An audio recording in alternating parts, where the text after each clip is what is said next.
The bustling showroom of a luxury car dealership buzzed with activity as customers browsed the shining vehicles under bright lights. Amid the polished chaos, a black man in a modest suit quietly entered, his eyes scanning the room. But before he could take another step, the sharp voice of the manager cut through the air like a whip. "Hey, you!" the manager barked, his face twisted with disdain. "This isn't some place to loiter. We don't need your kind here. Get out before I call security." The man froze, his calm demeanor unshaken, but his silence spoke volumes. What the manager didn't realize, what no one in that room knew, was that this man wasn't here to buy a car. He wasn't here to window shop. He was their new boss, and he had come to change everything. Before we jump into today's story, let us know in the comments where you're watching from.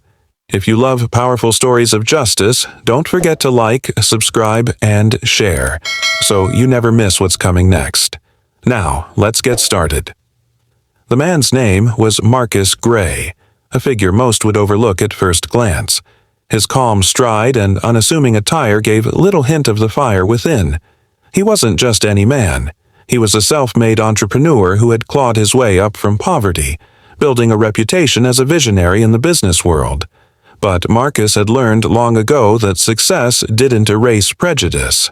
And today, standing in this dealership, he could feel the familiar weight of judgment in the manager's glare, the dismissive tone slicing through the air like a blade. Marcus wasn't there to make a scene. Not yet. He had come to observe, to understand the culture of the place he now owned. Little did the staff know their every word, every action, was being carefully noted by the man who held their future in his hands. And the manager. He was about to make the worst mistake of his life. Marcus had barely stepped deeper into the showroom when the manager stormed toward him, his polished shoes clicking against the marble floor. "I thought I told you to leave," the man sneered, his voice laced with condescension. "This is a high-end dealership, not a place for, well, people like you." A few customers turned their heads, some whispering, others pretending not to notice. Marcus stood his ground, his expression calm but unyielding. "People like me?" he asked, his voice low and measured, the kind that commanded attention without raising volume. The manager crossed his arms, smirking. "Look, buddy, we don't have time for window shoppers or charity cases. If you're not here to buy, you're wasting my time." His tone dripped with arrogance, his eyes darting to the sales staff who exchanged uneasy glances but said nothing. Marcus glanced around the room, taking in the stares, the silence of those who chose to stand by. He could feel the tension thick in the air, the weight of bias pressing down on him. But the manager wasn't finished. He stepped closer, lowering his voice to a whisper meant to sting. "You might fool someone else, but not me. You don't belong here, so why don't you take your act somewhere else?" For a brief moment, Marcus hesitated, his hand brushing the gold watch on his wrist, a gift to himself for years of hard work. He could have walked away. He could have let the man's words slide like so many times before. But Marcus wasn't just here as an observer. He was here to make a statement. And as the manager's smirk grew wider, Marcus made a decision that would flip this man's entire world upside down. Marcus smiled faintly, a calm, knowing smile that unsettled the manager more than he cared to admit. "You're right," Marcus said, his voice steady but carrying a weight that couldn't be ignored. "I don't belong here. Not as a customer, anyway." The manager's eyebrows shot up in smug triumph, mistaking Marcus's words for submission. "Exactly. Glad we're on the same page. Now, if you'll just—" "I'm here," Marcus interrupted, his tone sharpening like a blade, "because I own this dealership." The room went silent. The hum of voices, the distant sound of a car engine starting, it all disappeared into a vacuum of disbelief. The manager's smirk froze on his face, his confidence cracking under the weight of Marcus's revelation. "You... what?" The manager's voice faltered, his arrogance replaced by confusion. Marcus reached into his pocket and pulled out a sleek envelope. With deliberate calm, he unfolded the documents inside and held them up for all to see. "Marcus Gray, sole proprietor as of last week," he said, his eyes locking on the manager's. "I came here to meet the team, observe how things are run. And now—" Marcus paused, letting the tension stretch to its breaking point. "I see exactly what needs to change." The staff, previously silent, began whispering in hushed tones, their faces a mix of shock and relief. Some even looked at Marcus with newfound respect, realizing the man they'd overlooked was far more than he seemed. But the manager wasn't ready to let go of his illusion of control. His face twisted with denial, his voice rising in desperation. "This has to be a mistake. Someone like you couldn't—" Marcus stepped forward, his voice firm and unyielding. "Couldn't what?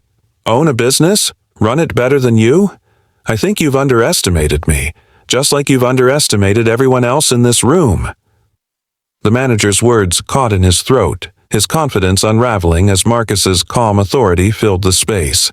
And now, all eyes were on him, waiting to see what Marcus would do next. The manager's face flushed red as he struggled to regain control.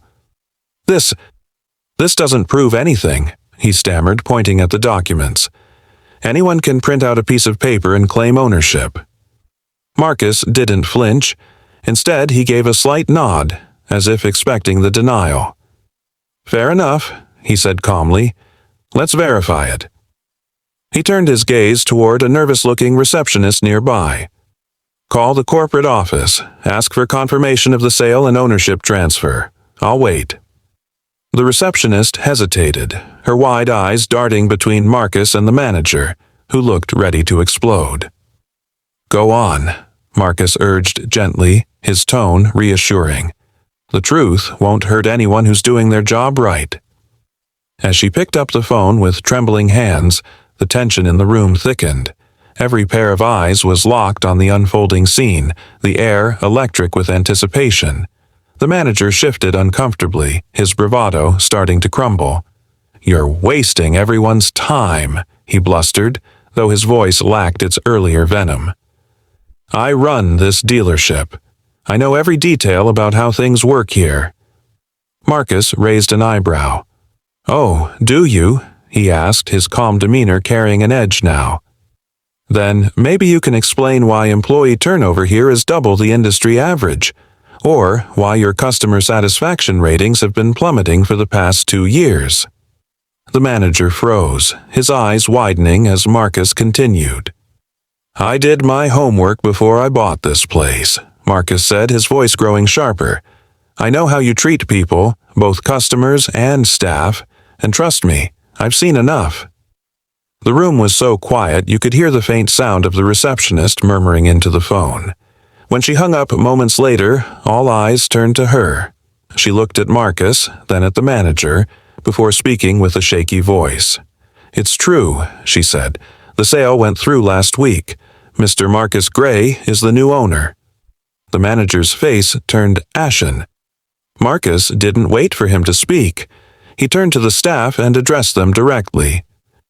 "But here's the thing," he said, his voice carrying a weight that silenced even the whispers. "I didn't come here just to take over. I came to find out who's worth keeping and who isn't. And today—" He turned his piercing gaze back to the manager. "I've got my answer." The tension reached a fever pitch, every person in the room holding their breath to see what Marcus would do next. Marcus let the weight of his words hang in the air, the silence pressing down on the room like a storm about to break. He took a step closer to the manager, his calm gaze now burning with purpose. "You know," Marcus began, his voice low and deliberate, "when I bought this dealership, I wanted to believe the numbers didn't tell the full story. I thought maybe the people here just needed better leadership, a chance to thrive under someone who cared about more than their own ego." The manager's mouth opened, but no words came out. His bravado had melted into sheer panic as Marcus continued. "But then I came here today," Marcus said, his voice rising just enough to command attention. and I saw the problem with my own eyes. It's not the cars. It's not the customers. It's not even the economy. The problem," Marcus paused, pointing directly at the manager, "is you." The manager stumbled back a step, his face a mix of disbelief and fear. You can't just blame me," he sputtered. "I've been running this place for years. I know what works." Marcus shook his head, his tone firm but controlled. "What works? Alienating customers? Disrespecting employees? Making people feel less than human because of how they look or where they come from? That might have worked in the past, but not anymore. Not under my watch." The staff exchanged glances, their expressions shifting from shock to something more hopeful, like the light of dawn breaking through a long night. Marcus turned back to the manager, his next words cutting through the tension like a knife. "Effective immediately, you're done here. Pack your things and leave. I'll have HR process your termination papers by the end of the day." The manager froze, his face pale. "You can't do this," he shouted, his voice cracking. "You don't know what you're doing. This place will fall apart without me." Marcus stepped closer, his expression unwavering. "The only thing that's falling apart," he said, his voice steady, "is the toxic culture you built here. And trust me, this dealership will thrive without you dragging it down." The room erupted into murmurs, the staff visibly relieved, some even daring to smile. The manager, out of options, stormed out of the room, his footsteps echoing like the end of an era. But Marcus wasn't finished. He turned to the employees, his gaze sweeping across the room. "This is your chance," he said, his voice filled with conviction. "From this day forward, this dealership will be a place where respect and hard work matter more than appearances. A place where everyone, employees and customers alike, feels valued." The staff stood straighter, the weight of his words sinking in. Marcus's final line rang out like a declaration. "Together, we'll rebuild this place, and we'll prove that success isn't about who you keep out, it's about who you lift up." The following weeks marked a transformation no one could have predicted. Marcus didn't just step into his role as the new owner. He became a leader who inspired change. He held meetings with every department, listening to the staff's concerns and ideas.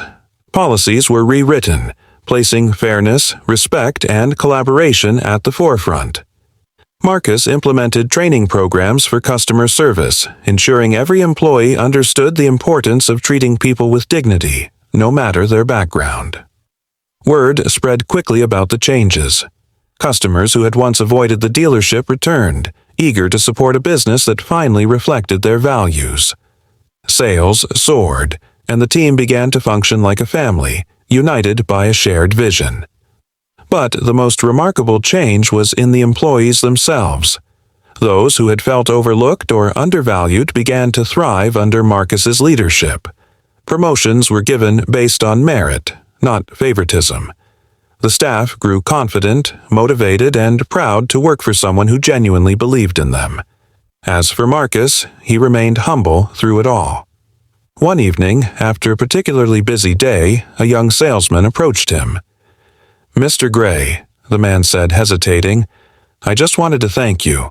I almost quit this job before you came. I didn't think someone like me could ever succeed here. But now, I see things differently."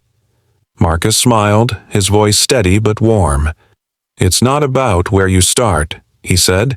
"It's about what you're willing to fight for. Don't let anyone tell you what you're worth. Prove it to them. And to yourself." The young man nodded, his eyes shining with gratitude. By the end of that year, the dealership had become the top-performing location in the region. But Marcus's greatest accomplishment wasn't the numbers. It was the culture he'd created, a place where people were seen for their potential, not their stereotypes. The morale of the story was clear. True leadership isn't about power or position. It's about lifting others up, even in the face of adversity. Marcus had turned prejudice into progress, proving that integrity and resilience could overcome even the deepest injustices. And as the dealership thrived, so too did the lives of those who worked within its walls. a lasting testament to the power of respect, courage, and second chances. Thank you for watching. Maya's story reminds us that standing up for what's right can create lasting change. Whether it's overcoming adversity or challenging injustice, your voice matters. Don't forget to like, subscribe, and comment with your thoughts on the story. Let's keep this conversation going. And remember, sharing these stories helps spread the message of justice and fairness, one act of courage at a time. Share this video with someone who needs to hear it today.